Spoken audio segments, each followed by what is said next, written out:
तो आज के जो ये नए केसेस हैं उसमें सबसे ज्यादा केस कोटा में, जैसा हमने आपको बताया कि 8 केस है। अब कहां कहां पर है जरा एक बार फिर से जान लीजिए।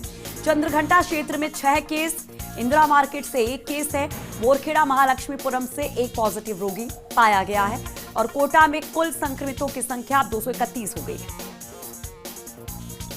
तो अचानक से कोटा में एक केस आता और उसके बाद जैसे कि यहाँ बाढ़ सी आ जाती है, फिर बीच में कुछ थमता सा लगता है कि नंबर्स कुछ कम हो रहे थे, उतनी तेजी से पॉजिटिव केसेस सामने नहीं आ रहे थे, तो कोटा के लोग थोड़ी सी राहत महसूस कर रहे थे। लेकिन अब फिर से पिछले 2-3 दिनों से कोटा में नंबर्स बढ़ने लगे हैं और जो 12 घंटे की रिपोर्ट आई है सुबह 9 बजे वाली, उसमें 8 केस कोटा के बताए गए हैं।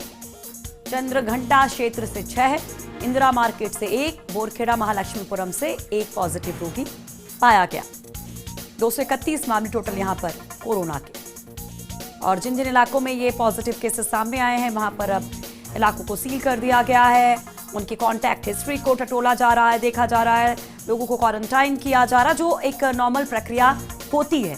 हमारे साथ हमारे सहयोगी भंवर एस चारण जुड़ गए हैं। भंवर, अब एक बार फिर से कोटा काफी मुश्किल में नजर आता है, क्योंकि अगर 12 घंटे में देखें तो सबसे ज्यादा केसेस कोटा में ही मिले हैं। तो जरा बताइए कि अब वहां पर क्या कुछ स्ट्रेटेजी बनाई जा रही है और इन इलाकों में जहां पर ये केसेस मिले हैं वहां पर क्या कुछ हो रहा है?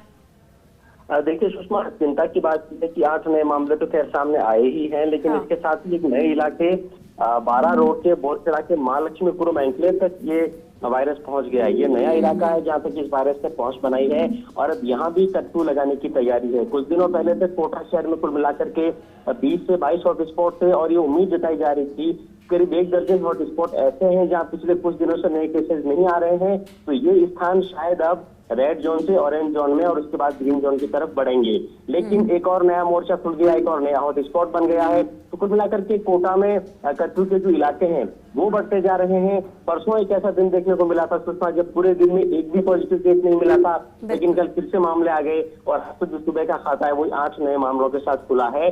तो कोटा में हम कह सकते हैं कि अभी भी कोरोना नियंत्रण में आता नहीं दिख रहा है और नए इलाकों में भी इसका फैलाव लगातार बढ़ रहा है। तो आप यहाँ पर क्या जिला प्रशासन की तरफ से, वहाँ के मेडिकल टीम्स की तरफ से कोई नई स्ट्रेटेजी, क्योंकि जो नया इलाका है वहां पर अगर कोरोना पहुंचा तो कैसे पहुंचा, कुछ उसकी स्टडी हुई है अब तक?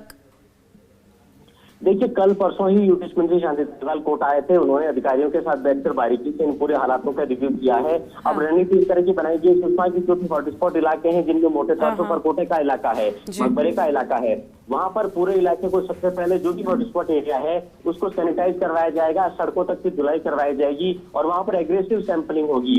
अगर नए मामले निकल के आते हैं तो उस पूरे इलाके को ब्लॉक किया जाएगा। मेडिकल इमरजेंसी के अलावा किसी भी आदमी को उस एरिया से बाहर जाने या बाहर के आदमी को अंदर आने की परमिशन नहीं होगी।